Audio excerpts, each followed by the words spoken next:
Hello, everyone. This week's Parshiot are Parshiot Behar, Bechukotai, a double Parsha. And the themes of the Parshiot are interesting. In the beginning of Parsha Behar, we read about the idea of Shemitah, of the seventh year, a rest for the land, where Bnei Israel is commanded not to plant anything and not to continue any progress in their fields.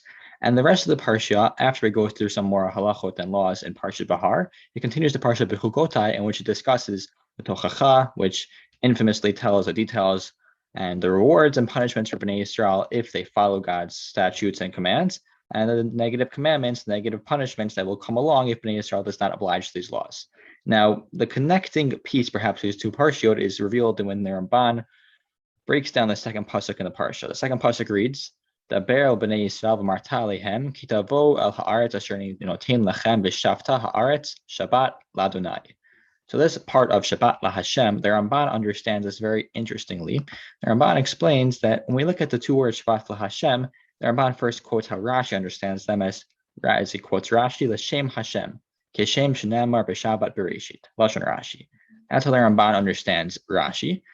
And the Ramban goes on to disagree slightly with Rashi, as the Ramban feels that Rashi is only stressing that these two words are showing that it's L'Shem Hashem, though there is a deeper sort of message that's revealed in this two-line, two-word statement of Shabbat LaHashem.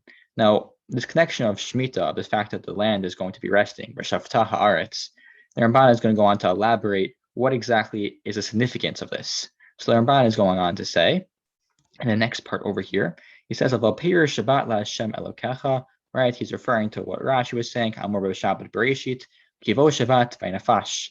On Shabbos, there's a complete cessation, there's a sense of Vaynafash, and that's why we cannot do malacha. Amru ki namar b'shmita ki hishviat shvid beshanim. Right? We read about this with regard to the seventh year. It correlates with the 7 days of the week, and God rested on the seventh day. Okay, now we're moving on to what the Ramban is going to say, and this next section is very interesting, I find. The Ramban says, "V'nei bekan oru otanu b'sod gadol misod Torah." The Ramban is going to quote the Ibn Ezra over here, Kavar Ramaz Lanu Rabbi Elazar Shekatov, right?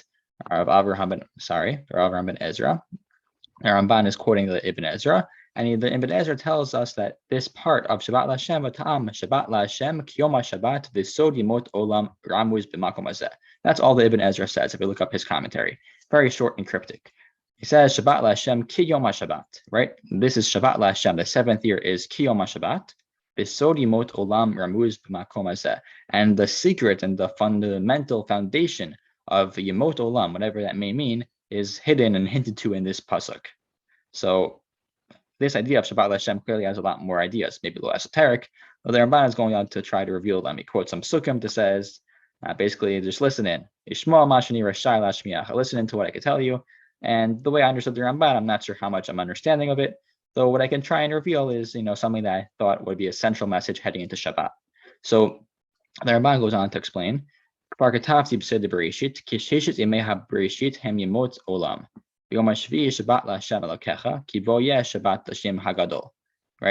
Ramban says that the seventh day is going to correlate with Shabbos, and he's going to say, quoting the Mishnah in Tamid, what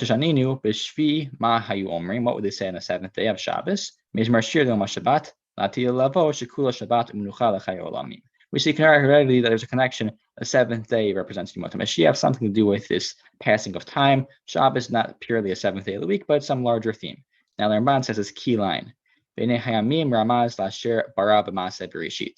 days, 7 days a week on Shabbos, what we do is we are reminded of the fact that the world was created. What was created during the 7 days of creation, right? We think about the ultimate starting point. The beginning Bereshit, the original creation. And what does the Ramban say about the years? The 7-year cycle of Shemitah. And the 7-year Shemitah cycle, ultimately leading up to the 7 years and 7 years and 7 years, continuing into the Yovel cycle with the 49 years, so 7 sets of 7 years. Those years are going to be romes, to be hinting towards what's going to happen, right? And the continuation of the 7 days of creation. And maybe even we could try and understand this to say that this is referring to the ongoing creation. Okay. Now, what the Ramban is revealing here is that the 7 days of the week, the 7 years in the Shemitah cycle, the seventh year itself, is something that's much deeper than what it looks like at face value. These years are showing how we would say, with regard to the 50th year in Yovel, where the land is restored, and the 7 years for Shemitah, where we rest the land, and the 7th day of the week in Shabbos, where we rest.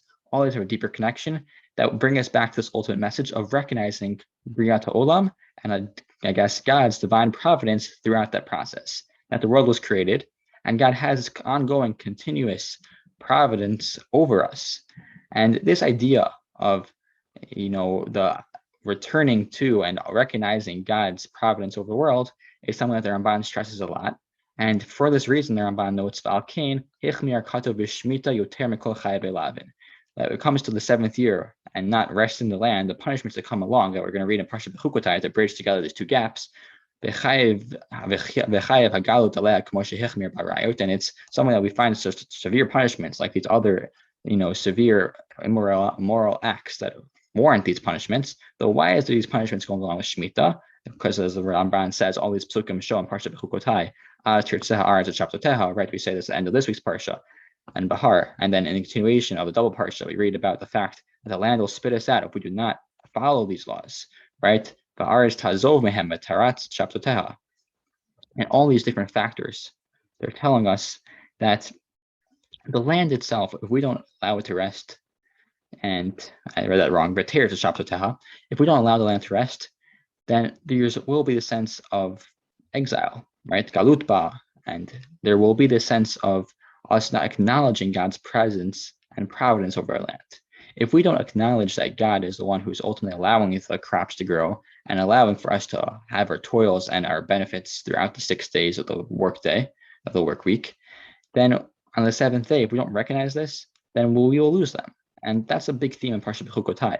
There's this ultimate connection between the actions that we commit and the direct correlation to the rewards we will receive, whether it be, currently or something in the future. Not everything we necessarily understand, but it's clear that this theme is repeated. And this is really a central theme. If I wanted to try and just bridge it all together in this last 20-second gap, it's that we have this world order that's restored, and this world order that's acknowledged every 7 days in the week. And this is a mini microcosm of the Shemitah cycle and the Yovel cycle as a whole, system. And if we look at the system, we recognize the value of acknowledging that this is Shabbat LaHashem, this is a day of cessation. And if we go into Shabbos with this message of recognizing that this is the world order that we recognize, and we come to recognize each and every week, and we build up these weeks, building up to a year, building up to a Shemitah cycle, and we recognize God's providence and actions throughout it all, then we can really understand, this direct correlation that occurs in Parshat Bechukotai of the reward and punishment. And I think we can lead our lives in this proper world order by properly acknowledging God in every step of the way. Have a good Shabbos, everyone.